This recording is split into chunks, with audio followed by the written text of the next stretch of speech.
لله نحمده ونستعينه ونستغفره ونؤمن به ونتوكل عليه ونعوذ بالله من شرور أنفسنا ومن سيئات أعمالنا من يهد الله فلا مضل له ومن يضلله فلا هادي له ونشهد أن لا إله إلا الله وحده لا شريك له ولا نظير له ولا معين له ولا مشير له ولا مثال له ولا مثل له ونشهد أن سيدنا وسندنا وشفيعنا وحبيبنا ومولانا محمدا عبده ورسوله أما بعد فقد قال الله تبارك وتعالى في القرآن المجيد والفرقان الحميد فأعوذ بالله من الشيطان الرجيم بسم الله الرحمن الرحيم إن الحكم إلا لله وقال في موضع آخر ألا تحبون أن يغفر الله لكم صدق الله العظيم. قبل اس کے بعد شروع ایک مرتبہ بلند آواز کے ساتھ درود شریف پڑھیں. اللهم صل على سيدنا مولانا محمد وعلى آل سيدنا مولانا محمد وبارك وسلم كما تحب وترضى عدد ما تحب وترضى يا كريم. میرے محترم بزرگوں اور دوستوں اور عزیز ساتھیوں، تمام عظمتیں، تمام بلندیاں، تمام رفعتیں صرف اللہ تبارک و تعالی ہی کے لیے.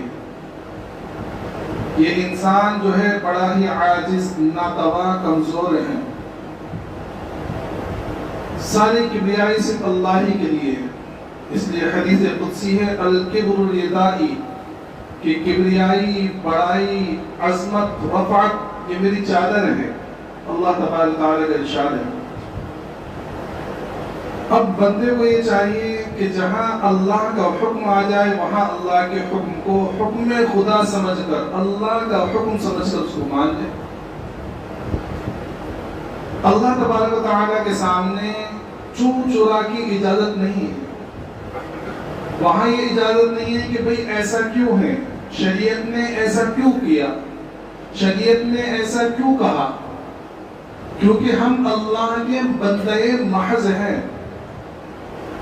سمجھیں، آج ہمارے اندر سب سے بڑی خرابی یہ ہو گئی ہے کہ جو ذرا سی دنیاوی تعلیم حاصل کر لیتا ہے، خاص طور پر ہمارے وہ نوجوان بچے جو کالج میں پڑھتے ہیں، تو وہ بیٹھ کے ٹاپک نکالتے ہیں اور وہ کہتے ہیں کہ شریعت میں ایسا کیوں ہے، شریعت نے ایسا کیوں کہا، یہ کیوں، یہ کیسے اور کیا، اس کی ہمیں اجازت ہی نہیں ہے.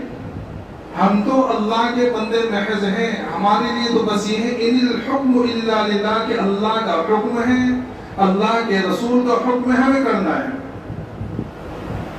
آج سارا مسئلہ جو ہوتا ہے نا وہ اسی وجہ سے ہو رہا ہے کہ ہم اللہ کے حکم کو حکم سمجھتے ہی نہیں ہیں. ہمارے سامنے اللہ کی عظمت، اللہ کی جلالت اور اللہ کی کبریائی نہیں کہ ہم جو حکم توڑ رہے ہیں وہ کس کا توڑ رہے ہیں. ہم نماز کے لیے نہیں جا رہے ہیں تو ہم نماز کے لیے بلاوا کس کا ہے کبھی سوچتے نہیں. حالانکہ منادی مؤذن جب اذان دیتا ہے تو اس میں 4 اللہ اکبر کیوں ہوتے ہیں؟ وہ یہ بتلانے کے لیے کہ دیکھو یہ وہ ذات تمہیں بلا رہی ہے جو ہوا اس سے بھی زیادہ طاقتور ہے، ہوا اور ہوا کی ساری مخلوق سے زیادہ بڑی ہے، زمین اور زمین کی ساری مخلوق سے زیادہ بڑی ہے. جتنی بھی دنیا کی کائنات ہے وہ ساری ہر چیز سے بڑی ذات تم کو اپنے دربار میں بلا رہی ہے. اور ہم کہتے ہیں کہ نہیں، میرا کاروبار بڑا، میری ملازمت بڑی، میری تجارت بڑی. کبھی اس بات کا تصور کریں ہم کہ ہم کس کا حکم ٹھکرا رہے ہیں. ہمیں اجازت نہیں ہے. حالانکہ اللہ تبارک و تعالیٰ نے ہمارے ماتحت جتنی چیزیں دی ہیں ان کو آپ دیکھ لیجیے. جانوروں کو آپ نظر ڈال لیجیے کہ جانور اللہ نے ہمارے ماتحت کیے ہیں. کبھی وہ چور چورا کرتے ہیں؟ ایک اونٹ ہے، کتنی بڑی مخلوق ہے کہ اگر وہ کسی کو ایک پیر مار دے تو اس کی جان نکل جائے.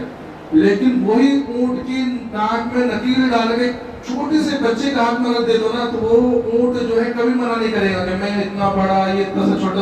10 سال کے بچے کے ساتھ پیچھے نہیں چل رہے ہو. گھوڑا ہے، اللہ تبارک تعالیٰ نے آپ کے ماتحت کیا ہے، کتنا بڑا جانور ہے اور کتنا طاقتور ہوتا ہے، کتنا تیز دوڑتا ہے، دن بھر وہ اپنے مالک کے لیے دوڑتا رہتا ہے. کبھی وہ یہ نہیں کہتا کہ میں تھک گیا، میں اب نہیں چلوں گا، مجھے سک لیو چاہیے، مجھے بیماری کی چھٹی چاہیے، میں کل کام پہ نہیں آؤں گا، کبھی نہیں کہتا. وہ آپ کے حکم کے تابع ہیں، آپ کے ماتحت اللہ نے بنا دیا، جو آپ کہیں گے وہ کرے گا. بلکہ اب تو گھوڑا گاڑی وغیرہ کم ہو گئی. ہم نے دیکھا اپنے بچپن میں کہ ہمارے ننیال کے ہم جایا کرتے تھے تو وہاں گھوڑا گاڑی کے علاوہ کوئی سواری نہیں تھی. تو وہ اتنا بھرتا تھا وہ گھوڑا گاڑی والا اپنے تانگے کے اندر، پیچھے مطلب 10-20 لوگوں کو بٹھا لیا کرتا تھا. کبھی گھوڑے نے مڑ کے نہیں کہا کہ بھائی کتنا بٹھا رہا ہے. پھر کبھی کبھی اس طرح دن بھر تک وہ گھوڑا شام ہو جاتی تھی اور پھر اس کے بعد کوئی آتا سواری کے میں تمہیں 5 روپے زیادہ دوں گا، ذرا مجھے چھوڑ دو. اب گھوڑا کبھی کہتے کہ اپنے 5 روپے کے لیے مجھے پریشان کر رہا ہے، کبھی کسی نے سنا نہیں. مالک کی چابو کھاتا پھر چل رہا ہے، وہ نہ رات کا پتہ نہ دن کا پتہ. مالک آرام سے رات میں سو گیا. کبھی کبھی تو ایسا ہوتا ہے کہ مالک جو اس کو چھپڑ کے نیچے بھی نہیں کھڑا کرتا، وہ بیچارہ ویسے ہی سردی میں کھڑا ہو کے نیند پوری کر دیتا ہے. تو اتنی بڑی مخلوق، لیکن اللہ نے تابع کر دیا، وہ چھو چھڑا نہیں کرتی ہے. تو اللہ نے یہ بتلایا ہے کہ جانوروں کو جس طرح میں نے تمہارا ماتحت بنایا ہے اور تمہارا وہ حکم مانتا ہے، ہر حالت میں تمہارا حکم مانتا ہے، تو ویسے ہی جیسے کہ وہ تمہارے ماتحت ہے، تم اللہ اور اس کے رسول کے ماتحت ہو. جب اللہ کا حکم آ گیا اب تمہیں چھو چھڑا کی اجازت نہیں. اب تمہیں پورا حکم اللہ کا ماننا ہے. جب آ جائے جس طرح آ جائے تم اللہ کا حکم ماننا ہے. آپ نے بادشاہ کا نام سنا ہوگا، محمود، بہت مشہور ہے، اور اس کا ایک غلام تھا ایاز.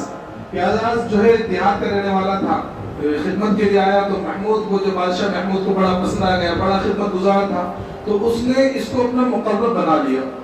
تو جہاں تھوڑی ترقی ہوتی ہے، کچھ جلنے والے حاسدین بھی ہوتے ہیں، تو لوگوں کو بڑا، جو دوسرے درباری تھے ان کو بڑا حسد ہوا کہ ایاز دیہات سے آیا ہے اور اس کو بادشاہ اپنا مقرر بنا لیا. اور ہم پڑھے لکھے لوگ ہیں، امیروں کے خاندان کے ہیں، عمرہ کے خاندان سے تعلق رکھتے ہیں، ہمیں اتنا قرب نہیں ہے جتنا اس کو ہے. تو لوگوں نے کان بھرنے شروع کیے. تو بادشاہ نے کہا کہ میں تمہیں کوئی بات میں سے جواب دوں گا. تو ایک مرتبہ جو ہے بادشاہ نے دربار کے اندر ایک پھل منگایا اور اس پھل کے ٹکڑے کیے، پیس بنائے، اور وہ پھل بہت زیادہ کڑوا. اور سب سے پہلے اس نے اپنے درباریوں کو دیا اور ایاز کو بھی دیا بعد میں. تو درباریوں نے جب وہ کھایا تو فوراً سب تھوکنے لگے کہ بہت کڑوا ہے، بادشاہ نے کہا تو کھایا نہیں جا رہا، بہت زیادہ کڑوا ہے، بہت زیادہ بہت کھائے، بالکل اتنا کڑوا تلخ ہے کہ ہمارے منہ میں دیا نہیں جا رہا ہے. تو بادشاہ سلامت نے جب ایاز کو دیا تو ایاز بڑے آرام سے کھایا. تو ایاز سے پوچھا بادشاہ نے کہ بھئی تمہیں یہ پھل جو دیا میں نے یہ کڑوا نہیں ہے؟ بولے ہاں کڑوا ہے. تو پھر تم اس کڑوے پھل کو اتنے آرام سے کھا رہے ہو؟ تو ایاز نے بڑا پیارا جواب دیا. اس نے کہا کہ بادشاہ سلامت، جن ہاتھوں سے میں نے اتنی مرتبہ میٹھی میٹھی چیزیں کھائی ہیں، اتنی بہترین چیز کھائی ہیں، اگر آج اس نے ایک مرتبہ کڑوی چیز دی تو میرے لیے مناسب نہیں کہ میں اس کا شکوہ کروں، اس چیز کو تھوک دوں. تو مولانا مظفر رحمۃ اللہ علیہ نے کہا کاش یہ عادت ہمارے اندر ہو جائے، اور ہمارے اندر یہ عادت ہے ہی نہیں. اتنی نعمتیں اللہ کے استعمال کرتے، ذرا سی پریشانی ہے فوراً اللہ کے شکوہ کرنا شروع کر دیں. ارے بھائی کبھی پریشانی آ گئی تو اس کو برداشت کریں، اتنی اللہ نے نعمتیں دی ہیں. کبھی نعمتوں کا شکر ادا نہیں کرتے، لیکن ذرا سی تھوڑی سی پریشانی آ جائے فوراً ناشکری شروع کر دیتے ہیں. پھر اس کے بعد ایک مرتبہ ایسا واقعہ ہوا کہ بادشاہ سلامت نے اور تھوڑے لوگوں نے بہکایا کہ بادشاہ سلامت ایاز کے پاس ایک جو ہے الماری ہے اور وہ الماری میں تالا لگا کے رکھتا ہے. روزانہ جو اس الماری کو دیکھتا ہے، پتہ نہیں اس میں تو ہو سکتا ہے کہ آپ کے ہیرے جواہرات چرا کے رکھے ہوں، اور کسی کو دیکھنے بھی نہیں دیتا. روزانہ بس خود ایک مرتبہ جاتا ہے، اس کو دیکھتا ہے. تو بادشاہ نے پھر بلایا کہ ایاز ایسا معاملہ ہے، تمہارے پاس الماری ہے؟ کہاں ہے الماری ہے؟ وہ سامان ہے؟ ہاں اس میں سامان ہے. تو تم روزانہ دیکھتے ہو کہ ہاں کسی کو دیکھنے نہیں دیتے؟ بولے نہیں. تو بادشاہ سلامت نے غلام کو بھیجا کہ جاؤ اس کے الماری سے وہ سامان نکال کے لاؤ، یہ کیا ہے. اب وہ گیا وہاں نکال کے، تو وہاں سے 3 چیزیں ملی. ایک پرانا کرتا، پرانا تہبند اور پرانی ایک چادر تھی وہ ملی. تو بادشاہ سلام نے کہا کہ وہ تو سامان نہیں. کہا کہ نہیں. تو ایاز سے پوچھا کہ یہ کیا معاملہ ہے، یہ تو کوئی ایسی قیمتی چیز نہیں کہ تم الماری میں تالا لگا کے رکھو اور کسی اور کو دیکھنے نہ دو، یہ کیا بات ہے، کیا کرتے ہو؟ تو وہ کہنے لگا کہ میں روزانہ یہ وہ کپڑے ہیں کہ آپ کے پاس آنے سے پہلے یہ کپڑے میں پہنا کرتا تھا، یہ چادر میں اوڑھا کرتا تھا، اور یہ پاجامہ میرا ہے، میں روز اس کو سنبھال کر رکھتا ہوں، اور روزانہ جو ہے دیکھتا ہوں، یہ کہتا ہوں کہ ایاز آج تیرے پاس جو انعامات ہیں تو آج اتنا اونچے لیول پہ پہنچا ہوا ہے، یہ تیرا احسان نہیں ہے، تیرے بادشاہ تیرے مالک کا احسان ہے، ورنہ تیری اوقات یہ تھی۔ تو مولانا وزیر رحمۃ اللہ نے لکھا ہے کہ کاش ہماری حالت ایسی ہو جائے کہ ہم اللہ کے سامنے اپنے اوقات کو یاد رکھیں کہ ہم کیا چیز تھے اور اللہ کون ہے، اللہ کی عظمت، اللہ کی طاقت کے سامنے ہماری حیثیت کیا ہے۔ لیکن نہیں، ہم تو اللہ کی ناشکری کرتے رہتے ہیں۔ ہم یہ سمجھتے ہیں کہ من اشد منا قوہ، کہ ہم سے زیادہ طاقتور کون ہے، ہم سے زیادہ مالدار کون ہے۔ پھر ایک مرتبہ محل کے اندر ایک اور بھڑکایا تو ایک مرتبہ جو ہے بادشاہ سلامت نے کہا کہ میں تمہارا امتحان لوں گا کبھی نہ کبھی۔ تو بادشاہ نے بہت قیمتی ہیرا منگایا اور ساتھ میں ہتھوڑا بھی منگایا، اور وہ ہیرا جو ہے اپنے درباریوں کے ہاتھ میں دیا کہ یہ لو اور جو ہے تم اس کو توڑو۔ تو درباری سمجھے کہ بھئی یہاں تو ذہانت کا جو امتحان ہے، آج امتحان دے دے بادشاہ سلامت۔ تو ایک درباری نے کہا کہ بادشاہ سلامت یہ تو بہت قیمتی ہیرا ہے، یہ تو آپ کے تاج میں جڑنا چاہیے، یہ توڑنا کوئی عقل مندی کا کام تھوڑی ہے۔ تو بادشاہ نے کہا ہاں بہت اچھی بات ہے۔ تو درباری سمجھا کہ وہ میرا جواب بڑا اچھا تھا کہ میرے ہیرا نہیں توڑا، دوسرے کے ہاتھ میں دیا۔ سب نے مختلف جواب دیے، لیکن تقریباً جواب کا منشا یہ تھا کہ یہ ہیرا نہیں توڑنا چاہیے، یہ بہت قیمتی ہیرا ہے۔ سب سے آخر میں وہ ہیرا ایاز کے ہاتھ میں دیا، تو ایاز نے وہ ہیرا رکھا اور زور سے ہتھوڑا مار کے پورا ہیرا توڑ دیا۔ اب سارے درباری کہنے لگے کیا بیوقوف ہے، اتنا قیمتی ہیرا توڑ دیا، کہ اتنا قیمتی ہیرا کہ جس کی نظر دنیا میں ملنی مشکل تھی۔ تو بادشاہ نے پوچھا کہ ایاز کیا معاملہ ہے، تم نے یہ ہیرا اس طرح توڑ دیا؟ تو بادشاہ کو ایاز نے کہا کہ بادشاہ سلامت، جس وقت یہ ہیرا آپ نے میرے ہاتھ میں دیا تھا میرے سامنے صرف دو راستے تھے، ایک تو یہ کہ یا تو میں اس ہیرے کو توڑ دوں یا آپ کے حکم کو توڑ دوں۔ تو میرے آپ کے حکم کو توڑنے کے مقابلے میں اس ہیرے کو توڑنا زیادہ مناسب سمجھا۔ مولانا مطلبی رحمۃ اللہ علیہ لکھتے ہیں کہ پوری دنیا کے اندر ہمارے سامنے ہمیشہ دو چیزیں آئیں گی، یا تو ہم اللہ کے حکم کو توڑ دیں یا اپنے نفس کے حکم کو توڑ دیں۔ اب یہ ہمارے اوپر ہے کہ ہم کرتے ہیں کیا، اور ہوتا کیا ہے کہ ہماری حالت ایسی ہو گئی ہے دین سے دوری کی وجہ سے کہ ہم ہر جگہ اللہ کے حکم کو توڑنے پر راضی ہوتے ہیں، ہم اللہ کے حکم کو توڑتے ہیں۔ نماز کا ٹائم ہو گیا، ہمیں کہیں جانا ہے، ارجنٹ ہے، ٹائم ہے حالانکہ لیکن کہیں جانا ہے، مجھے کہیں جانا ہے بھائی، اس لیے میں نماز نہیں پڑھ رہا ہوں۔ ارے بھائی اگر تو 5 منٹ نماز کے اندر کو جا نماز پڑھ کے جا تو کون سے آفات آ جائے گی۔ کتنا موقع ایسا ہوتا ہے کبھی کہ ہم اللہ کے حکم کو بہت ہی آسانی سے توڑ دیتے ہیں۔ ذرا سی بیمار ہوئے فوراً نماز چھوڑ گئی، ذرا سی بیمار ہوئے فوراً اللہ کے احکامات کو چھوڑ گئے، ذرا ملازمت کا پریشر آیا فوراً اللہ کے احکامات کو توڑ دی، ذرا سی مال دولت ملی فوراً اللہ کے احکام۔ یعنی ہم اپنی زندگی کے اندر اللہ کے حکم کو توڑنا ہم نے بہت آسان سمجھ لیا ہے، دوسری ساری چیزیں مشکل، اللہ کے حکم کو فوراً توڑو کوئی نہیں۔ تو میرے محترم دوستو، اللہ کے حکم کو ہمیشہ مقدم رکھیں، اور اگر خدا نہ خواستہ کبھی اللہ کا حکم ٹوٹ جائے، کبھی اللہ کا حکم ٹوٹ جائے تو اس کے اوپر ڈٹے نہیں، سمجھ میں ہٹ جائے۔ دیکھو ایک ہوتا ہے ڈٹنا، ایک ہوتا ہے ہٹنا۔ تو ہٹنا جو ہے انبیاء کرام کی سنت ہے، اور ڈٹنا یہ شیطان کی عادت ہے۔ حضرت آدم علیہ السلام کا واقعہ دیکھ لیجئے کہ آدم علیہ السلام نے بھولے سے وہ درخت کا پھل کھا لیا، تو اللہ کی طرف سے اعلان ہوا کہ آدم تم نے کیا کہ ہم نے تمہیں منع نہیں کیا تھا۔ تو آدم علیہ السلام نے تعویلات پیش نہیں کی، ڈٹے نہیں کہ اللہ تو نے مجھے یہ کہا تھا، تو نے مجھے وہ کہا تھا، مجھے سمجھ میں نہیں آیا، میں نے یہ کیا، میں نے کھا لیا تو کیا ہو گیا، ایک ہی پھل۔ تو ڈٹے نہیں، فوراً پیچھے ہٹ گئے کہ اللہ مجھ سے غلطی ہو گئی، ربنا ظلمنا انفسنا وان لم تغفر لنا وترحمنا لنكونن من الخاسرین، کہ اللہ میں نے اپنے نفس پر بہت ظلم کیا، مجھے معاف کر دے، اور اگر تو نے معاف نہ کیا تو ہم تو بڑے خسارے والے ہو جائیں گے۔ ہٹ گئے فوراً۔ تو پھر اللہ کی طرف سے مغفرت کا اعلان ہوا، کلمات سکھائے گئے کہ آپ ان کلمات سے مجھ سے معافی مانگے۔ آدم علیہ السلام نے معافی مانگی، اللہ نے معاف کر دیا۔ انبیاء کرام کی سنت۔ اس کے مقابلے میں شیطان سجدہ کرنے کا حکم ہوا، سجدے سے انکار کر دیا، کہا کہ میں سجدہ کیوں نہیں کیا، جس کو میں نے اپنے ہاتھوں سے بنایا اور میں نے تمہیں حکم دیا سجدہ کرنے کا، تم نے اس سجدے سے انکار کر دیا۔ تو اب شیطان وہاں ڈر گیا کہ اس کمزور کو، جس کو تو نے اتنا کمزور بنایا ہے، مجھے تو نے آگ سے بنایا، آگ اوپر کی طرف جاتی ہے، اس کو تو مٹی سے بنایا، مٹی نیچے کی طرف جاتی ہے، میں اس سے افضل ہوں، میں کیوں سجدہ کروں۔ تو شیطان کیا گیا، شیطان ڈٹ گیا۔ تو اللہ کی طرف سے درگاہ ہو گیا، جنت سے نکالا گیا، اللہ کی لعنت ہمیشہ کے لیے ہو گئی، اور آخرت میں پھر وہ جو کیا ہوگا، ہمیشہ ہمیشہ کے لیے جہنم میں ڈال دیا جائے گا.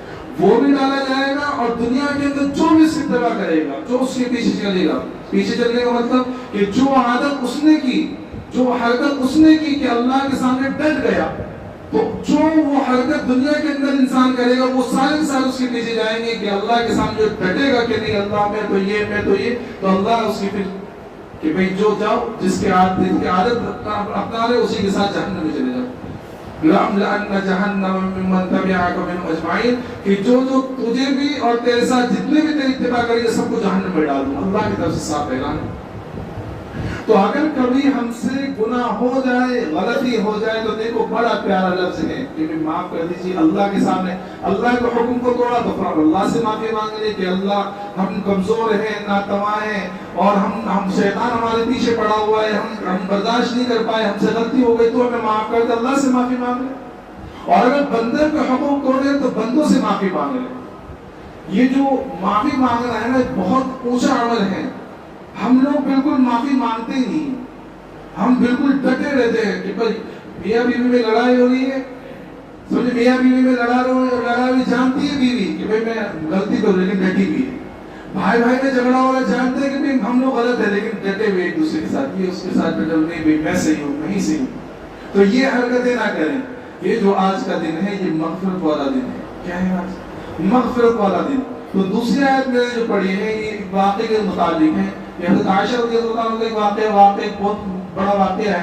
میں مختصر طور پہ یہ بتانا چاہتا ہوں کہ اس واقعے کے اندر یہ ہوا تھا کہ حضرت عائشہ رضی اللہ عنہ کے اوپر ایک تہمت لگائی گئی، جس تہمت لگانے میں ایک صحابی تھے حضرت مصطح رضی اللہ عنہ یہ بھی ملوث ہو گئے، پروبے کرنے میں آ گئے. تو یہ حضرت ابوبکر صدیق رضی اللہ عنہ کے عزیز اور قریب تھے، رشتہ دار تھے. ان کا پورا خرچہ حضرت ابوبکر اٹھایا کرتے تھے. تو جب یہ تہمت لگائی گئی تو حضرت ابوبکر کو بڑا غصہ آیا کہ میری بیٹی کے اوپر اتنی غلط تہمت لگائی گئی، اور بیٹی بھی کوئی معمولی نہیں، ہماری ماں ام المؤمنین ہے، اللہ کے رسول صلی اللہ علیہ وسلم کی زوجہ مطہرہ ہے. تو حضرت ابوبکر صدیق رضی اللہ عنہ نے قسم کھا لی کہ میں آئندہ ان کو خرچہ نہیں دوں گا. تو اللہ نے ان کی سفارش کی حضرت ابوبکر سے، اور پہلے حضرت ابوبکر کی فضیلت بیان کی، ولا یأتل اولو الفضل منکم والسعة کہ بھئی آپ جیسے بڑے آدمی، اولو الفضل فضیلت والے آدمی، گنجائش والے آدمی، آپ کے لیے مناسب نہیں ہے کہ آپ جو ہے فقیروں کو، مہاجرین کو، مسکینوں کو دینا بند کر دیں. وَلْيَعْفُوا وَلْيَصْفَحُوا آپ کو تو چاہیے کہ آپ درگزر کریں، معاف کر دیں. آخر میں جو لفظ استعمال کیا اللہ تبارک و تعالیٰ وہ اصل معنی کا مقصد فرمایا الا تحبون ان یغفر اللہ لکم، کیا تم یہ نہیں چاہتے کہ اللہ تم کو معاف کر دے؟ کیا مطلب کہ بھئی جب تم یہ چاہتے ہو کہ اللہ تمہارے گناہوں کو معاف کرے، تمہارے خطاؤں کو معاف کرے، تمہاری غلطیوں کو درگزر کرے، تو تمہیں بھی چاہیے کہ تمہارا کوئی قصوروار ہو، تمہارے ساتھ کس نے زیادتی کی ہو تو تم اس کا قصور معاف کرو. آج میرے محترم بزرگ دوستو یہ عید کا دن ہے، یہ خوشی والا دن ہے، آج مغفرت والا دن ہے. اللہ کی طرف سے آج کے دن اعلان ہوتا ہے، اور اللہ رب العزت یہ جو جمعے کی عید کی نماز پڑھنے آئے ہیں ان کو دیکھ کر اللہ فرشتوں اس کے سامنے فخر کرتے ہیں کہ دیکھو یہ میرے بندے انہوں نے ایک مہینہ روزہ رکھا، اور ایک مہینہ روزہ رکھ کر آج عید کے دن جس سے مجھ سے معافی مانگنے کے لیے آئے ہیں، تم بتاؤ کہ میں ان کے ساتھ کیا معاملہ کروں؟ کوئی جو مزدور پوری مزدوری کر لے تو اس کے ساتھ کیا کرنا چاہیے؟ تو فرشتے کہتے ہیں کہ اللہ اس کو پورا اجر دینا چاہیے. تو اللہ پھر اپنے عزت کے قسم، اپنی جلال کے قسم، اپنے علو و شان کے قسم کھا کر کہتے ہیں کہ جاؤ آج کے دن جتنے بھی لوگ ہیں یہ جو آئے ہیں عید کی نماز پڑھنے کے لیے، میں ان کے ساتھ یہ معاملہ کروں گا، اگر یہ دنیا کے تعلق سے مجھ سے کچھ مانگیں گے تو ان کو مصلحت کے اعتبار سے دوں گا، اور آخرت کے اعتبار سے جو سوال کریں گے میں ان کے سوال کو پورا کروں گا. اور پھر اللہ کی طرف سے اعلان ہوتا ہے کہ جاؤ بخشا اپنے گھروں کی طرف سے رہ جاؤ. تو آج یہ مغفرت والا دن ہے. ہم اگر یہ چاہتے ہیں کہ اللہ ہمیں معاف کر دے، اللہ ہماری مغفرت کر دے اور ہم یہاں سے بخشائے چلے جائے، تو ابھی یہیں بیٹھ کے اپنے دلوں کے اندر یہ دعا کریں کہ اللہ ہمارا جس نے قصور کیا ہے، ہمارے اوپر جس نے زیادتی کیا ہے، جو ہمارا قصوروار ہے، وہ بھائی ہو، بہن ہو، بیٹی ہو، بیوی ہو، یا کوئی رشتہ دار ہو، دوست احباب ہو، ابھی دل میں یہ کہے اللہ ہم نے تمام کو معاف کر دیا، کیونکہ اللہ کی طرف سے اعلان کیا الا تحبون ان یغفر اللہ لکم، کہ تم اگر یہ چاہتے ہو کہ اللہ تمہاری مغفرت کرے، اللہ تمہیں معاف کر دے، تو تم بھی دوسروں کو معاف کرو. تو آج کے دن جو ہے اپنے دلوں کے اندر شکوے گلے شکوے نہ رکھیں، رنجشیں نہ رکھیں. اپنے جو بھی دوست احباب ہیں، رشتہ دار ہیں، بھائی بہنوں سے اگر تھوڑی سی ناچاقی یا کچھ غلطیاں ہو گئی ہوں، نا اتفاقی ہو گئی، تو ان تمام کو معاف کر کے ان سے بات چیت کریں. ان کے پاس جائیں، اپنے بہنوں کے پاس جائیں، اپنے بھائیوں کے پاس جائیں، اپنے دوست احباب رشتہ داروں کے پاس جائیں جن سے بول چال بند ہے، ان سے بول چال کریں. یہ معافی جو ہم کریں گے تو انشاءاللہ اللہ تبارک تعالیٰ ہماری مغفرت کریں گے اللہ تبارک تعالیٰ تمام کو کہنے کے سننے کے ساتھ عمل کی توفیق عطا فرمائے.